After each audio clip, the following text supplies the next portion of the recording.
आप सभी को नरक चतुर्दशी की हार्दिक शुभकामनाएं। दीपावली पर्व के ठीक एक दिन पहले मनाई जाने वाली नरक चतुर्दशी को छोटी दीपावली, रूप चौदस और काली चौदस भी कहा जाता है। ऐसी मान्यता है कि कार्तिक कृष्ण चतुर्दशी की विधि विधान से पूजा करने वाले व्यक्ति को सभी पापों से मुक्ति मिल जाती है और इस दिन शाम को दीप दान करने की प्रथा है, जिसे यमराज जी के लिए किया जाता है। हालांकि धनतेरस को भी यमदीप जलाया जाता है। यह दिन मृत्यु, मोक्ष और नकारात्मक शक्तियों से मुक्ति से भी जुड़ा है। यह दिन है नरक के कष्टों से मुक्ति पाने का। नरक चतुर्दशी की पुरानी कथा नरकासुर के वध और 16,000 कन्याओं की मुक्ति से जुड़ी है। वैसे तो पुराणों में नरक चतुर्दशी की जुड़ी बहुत सारी कथाएं हैं, लेकिन उनमें से एक बहुत ही प्रचलित और पुरानी कथा आज हम आपको सुनाते हैं। आप सभी ध्यान पूर्वक इस कथा को अवश्य सुनिएगा। नरकासुर नामक एक महान पराक्रमी राक्षस था जो पृथ्वी से उत्पन्न हुआ था। उसने देवराज इंद्र और संपूर्ण देवताओं को युद्ध में जीतकर देव माता अदिति के 2 तेजस्वी कुंडल छीन लिए थे। साथ ही देवताओं के तरह तरह के रत्न, इंद्र का ऐरावत हाथी, उच्चैश्रवा घोड़ा और कुबेर के मणिमाणिक्य आदि और पद्मनिधि नामक शंख भी ले लिए थे। वह आकाश में विचरण करने वाला था और आकाश में ही नगर बनाकर उसके भीतर निवास करता था। एक दिन संपूर्ण देवता उसके भय से पीड़ित हो शचीपति इंद्र को आगे करके अपने महान कर्म करने वाले भगवान श्री कृष्ण की शरण में गए। श्री कृष्ण ने भी नरकासुर की सारी चेष्टाएं सुनकर देवताओं को अभय दान देकर विनीता नंदन गरुड़ का स्मरण किया। सर्वदेव वंदिती महाबली गरुड़ उसी समय भगवान के सामने हाथ जोड़े उपस्थित हो गए। भगवान सत्यभामा के साथ गरुड़ पर सवार हुए और मुनियों के द्वारा अपनी स्तुति सुनते हुए उस राक्षस के नगर में गए। जैसे आकाश में सूर्य का मंडल दीप्तमान होता है, उसी प्रकार उसका नगर भी उदास हो रहा था। उसमें दित्याभूषण धारण किए बहुत से राक्षस निवास करते थे। वह नगर देवताओं के लिए भी दुर्भत था। इसके साथ दुर्भिक्ष कर्म से उन्हें काट डाला और ठीक उसी तरह जैसे सूर्य अंधकार को नष्ट कर देते हैं। आवरण कट जाने पर समस्त राक्षस शूल उठाए संकट और हजारों के सूंड बनाकर युद्ध करने के लिए चल पड़े। विजय की इच्छा रखने वाले निशाचर तोमर, भिलीपाली और पटीस आदि अस्त्र शस्त्रों से भगवान श्री कृष्ण पर प्रहार करने लगे। तब भगवान श्री कृष्ण ने भी सारंग धनुष लेकर उनके दिव्य अस्त्र शस्त्रों को काट डाला और अग्नि के समान तेजस्वी बाणों से उन सब का संहार आरंभ किया। इस प्रकार समस्त राक्षस मारे जाकर पृथ्वी पर गिर पड़े। संपूर्ण दानवों का वध करके कमल नयन भगवान पुरुषोत्तम ने 5 जन्य नामक शंख बजाया। शंखनाद सुनकर पराक्रमी दैत्य नरकासुर दैत्य रथ पर आरूढ़ होकर भगवान से युद्ध करने के लिए आया।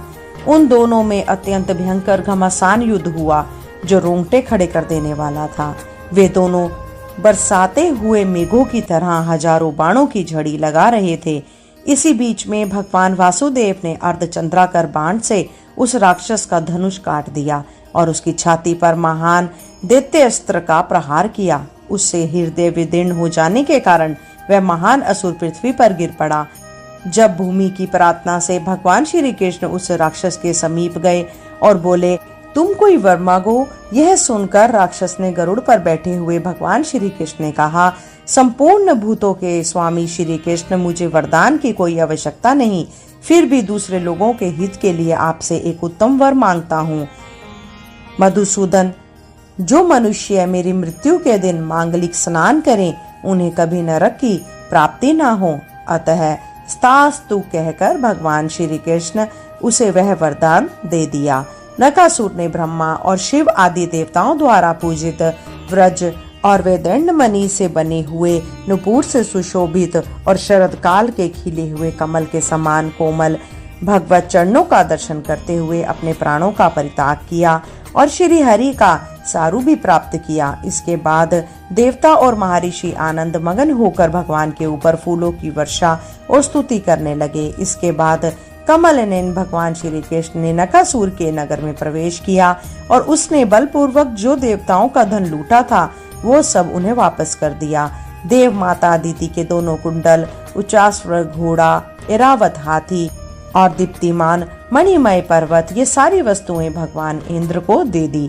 बलवान नकासुर ने समस्त राजाओं को जीतकर सभी राष्ट्रों से जो 16,000 कन्याओं का अपहरण किया था, वे सब की सब उसके अंतपुर में कैद थी। सैकड़ों कामदेव की शोभा को तिरस्कृत करने वाला महापराक्रमी श्री कृष्ण को देखकर उन सब ने उन्हें अपने पति बना लिया। तब अनंत रूप धारण करने वाले भगवान गोविंद ने एक ही लग्न में उन सब का पाणी ग्रहण किया। नकासुर के सभी पुत्र पृथ्वी देवी को आगे करके भगवान गोविंद की शरण में गए। तब दयानिधि भगवान ने उन सब की रक्षा की और पृथ्वी के वचनों का आदर करते हुए उन्हें नकासुर के राज्य पर स्थापित कर दिया। भगवान के प्रति भक्ति की कहानियां तो आप सभी ने बहुत सुनी होंगी और आप सभी यह भी जानते होंगे कि दो तरह के लोग होते हैं। एक वह जो भगवान से अटूट श्रद्धा, अटूट विश्वास रखते हैं और भगवान को मानते हैं। दूसरे वो लोग जो भगवान में ना तो आस्था रखते हैं और ना ही यह स्वीकार करने को तैयार होते हैं कि भगवान है। यानी कि दो तरह के लोग होते हैं, आस्तिक जो भगवान को मानते हैं और नास्तिक जो भगवान को बिल्कुल नहीं मानते। अब भगवान के प्रति जिस जिसके मन में भक्ति होती है, भगवान तो अपने ऐसे भक्तों की हमेशा सुनते हैं। हाँ, यह बात जरूर है कि कभी कभी भगवान कुछ देर से सुनते हैं, लेकिन सुनते जरूर हैं।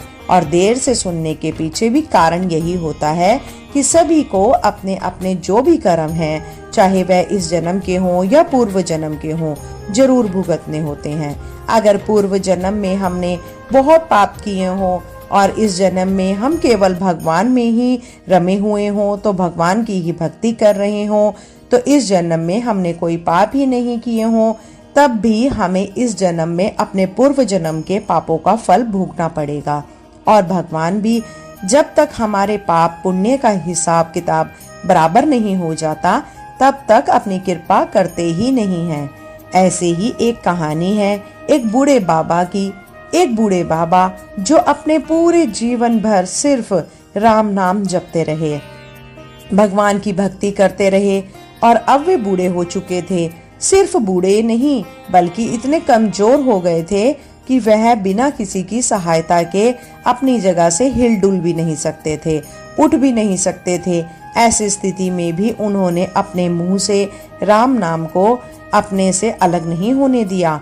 कष्ट चाहे कितना भी था, बुढ़ापा उन्हें चाहे कितना भी सता रहा था, लेकिन उनके मन में राम नाम और हृदय में भक्ति बराबर जगी हुई थी। सारा दिन बिस्तर पर पड़े पड़े वह बूढ़े बाबा बस राम नाम जपते रहते और राम नाम लेने के कारण उन्हें अपनी तकलीफों को बर्दाश्त करने की शक्ति भी मिल रही थी। वह बूढ़े बाबा इतने कमजोर हो गए थे, इतने निःशक्त हो गए थे कि अपने नित्य कर्म भी वे अकेले उठकर नहीं कर सकते थे। उनके परिवार में उनके 2 बेटे भी थे, तो वे ही उनके नित्य कर्म करने में उनकी सहायता किया करते थे। जब बीमारी के कारण, बुढ़ापे के कारण बूढ़े बाबा बिस्तर में लग गए, तो उनके वे बेटे बिना कुछ कहे खुद ही अपने बूढ़े पिता की सहायता कर दिया करते थे। फिर धीरे धीरे यह हुआ कि जब उनके पिता उन्हें आवाज लगाकर बुलाते तब वे आते। फिर एक समय आ गया कि जब वो बहुत आवाजें लगाते तब उनकी सहायता के लिए वो आते। इस प्रकार जैसे तैसे समय बीतता गया और अब तो वे 4-5 बार आवाजें लगाने के बाद भी बड़ी मुश्किल से आते और यहाँ तक कि कभी कभी रात के समय बूढ़े बाबा को उनकी सहायता की आवश्यकता होती तो वे बुलाने पर भी नहीं आते। अब हालात ऐसे हो चले थे कि अक्सर बूढ़े बाबा अपना बिस्तर ही गंदा कर दिया करते थे।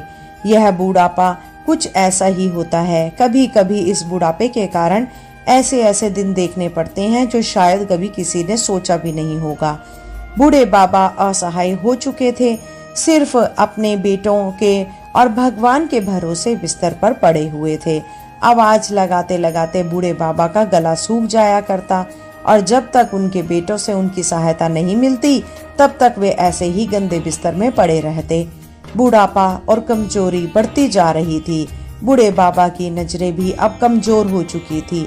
इतनी बदहाली में भी बूढ़े बाबा ने अगर किसी का साथ नहीं छोड़ा था तो वह था राम नाम का जाप। मन में हर होठों पर हर समय सिर्फ राम नाम बसा रहता था। एक दिन की बात है, बूढ़े बाबा को शौच करना था। अक्सर बिस्तर गंदा हुआ देखकर उनके बेटे भी उन्हें डांटने फटकारने लगते। एक दिन की बात है, बूढ़े बाबा को शौच जाना था। उन्होंने किसी प्रकार हिम्मत बटोरकर किसी तरह अपने बेटों को आवाज लगाई। आवाज लगाते ही अगले ही पल किसी ने उनका हाथ बड़ी कोमलता से पकड़ लिया और उन्हें बड़े आराम से नित्य कर्म करवाकर उनके बिस्तर पर लिटा भी दिया। बूढ़े बाबा की नजरें बहुत कमजोर हो चुकी थी। उन्हें यह भी नहीं दिखाई देता था कि सामने जो उनकी मदद कर रहा है वह कौन सा बेटा है। कानों ने भी अब साथ छोड़ दिया था। उन्हें सुनाई भी बहुत कम पड़ता था। बूढ़े बाबा को बड़ा आराम मिला। अब तो हर दिन का यह काम हो गया कि जब भी बूढ़े बाबा आवाज लगाते, अगले ही पल उनकी सहायता के लिए कोई आ जाता और उनके सारे काम करवाकर वहां से चुपचाप चला जाता। बूढ़े बाबा की नजरें और कान दोनों ही बूढ़ी हो चुकी थी, कमजोर हो चुकी थी और ना उन्हें ठीक से दिखाई देता था ना सुनाई देता था। लेकिन बूढ़े बाबा इतना सब कुछ होने के बाद भी इतना तो समझ रहे थे कि एक बार आवाज लगाने पर ही आ जाने वाला उनका कोई बेटा तो नहीं हो सकता और ना ही यह स्पर्श उनके बेटों का था।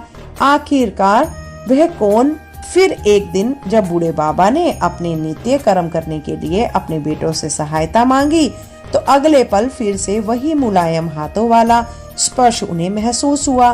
सारा काम खत्म करने के बाद बूढ़े बाबा ने आखिरकार उस व्यक्ति का हाथ पकड़ लिया और उससे पूछा, बताओ तुम कौन हो? आज मुझे सच सच बताओ, तुम कौन हो? क्यों मेरी सहायता करते हो? तुम मेरे बेटे तो नहीं हो सकते। बूढ़े बाबा के सवाल के साथ ही अचानक उनके कमरे में बहुत तेज रोशनी हुई और प्रभु ने अपने दिव्य अवतार में वहां बूढ़े बाबा को दर्शन दिए। कहाँ तो कमजोर आंखों से बूढ़े बाबा को किसी भी चीज को देख पाना मुश्किल था और वहीं वह बूढ़े बाबा भगवान के दिव्य रूप को स्पष्ट रूप से पूरी तरह से प्रत्यक्ष देखने में समर्थ हो गए। जिन भगवान का नाम वह पूरे जीवन भर लेते रहे, वही आज उनके सामने खड़े हुए थे। ये देखकर बूढ़े बाबा उनके चरणों में गिर पड़े। भगवान के स्पर्श से उनके शरीर में शक्ति आ गई थी, ताकत आ गई थी। चरणों में गिरकर उनके चरण पकड़कर वह बूढ़े बाबा बोले, भगवान मैं तो धन्य हो गया जो आपने मुझे साक्षात दर्शन दे दिए। लेकिन प्रभु मैं बहुत शर्मिंदा हूँ क्योंकि मैंने आपसे हर दिन अपने नित्य कर्म करवाए, यहाँ तक कि कई बार आपने मेरा गंदा बिस्तर तक साफ किया। प्रभु मुझे क्षमा कर दीजिए। भगवान बूढ़े बाबा का हाथ थाम कर बोले, मेरे लिए सारे काम एक जैसे हैं। अगर वह काम मुझे अपने भक्तों के लिए करने पड़े तो मुझे यह काम करने में बड़ी खुशी मिलती है। बूढ़े बाबा ने हाथ जोड़कर भगवान से कहा, प्रभु आप यह सब करने की बजाय मुझे मुक्त क्यों नहीं कर देते? ना ही आपको रोज रोज मुझे नित्य कर्म करवाने के लिए आना पड़ेगा और ना ही मैं इस तरह लाचार बेबस इस बिस्तर पर पड़ा रहूंगा। भगवान क्या आपके दर्शन मात्र से मेरी मुक्ति संभव नहीं है? तब भगवान बोले कि यह सब प्रारब्ध के कारण है। तुम्हारा प्रारब्ध बहुत कठिन है, परंतु पूर्व जन्म में ऐसे ऐसे कर्म किए हैं जिसके कारण इस जन्म में इतनी जल्दी उनसे मुक्त हो पाना संभव नहीं है। अगर तुम्हारे पूर्व जन्म के पुण्य अधिक होते तो मेरे दर्शन मात्र से आज तुम मुक्त हो जाते। मैं चाहूँ तो तुम्हें अभी अभी मुक्त कर सकता हूँ, लेकिन फिर होगा यह कि अगले जन्म में तुम्हें फिर से प्रारब्ध भोगने के लिए आना पड़ेगा। इसीलिए मैं तुम्हें खुद तुम्हारे पूर्व जन्म के सभी पापों से मुक्त करवाने के लिए इस समय सहायता कर रहा हूँ। ऐसा कहकर भगवान वहीं अंतर्ध्यान हो गए। फिर कुछ महीने इस प्रकार तकलीफें झेलने के बाद आखिरकार उन बूढ़े बाबा को मुक्ति मिल गई। तो यह थी आज की कहानी। अगर आपको अच्छी लगी होगी तो आप इस कहानी को शेयर जरूर कीजिएगा। चलिए दोस्तों, आज के लिए इतना ही। फिर से एक नई कहानी, नई जानकारी के साथ आपको जल्द मिलते हैं। जब तक के लिए राधे राधे, जय श्री कृष्णा।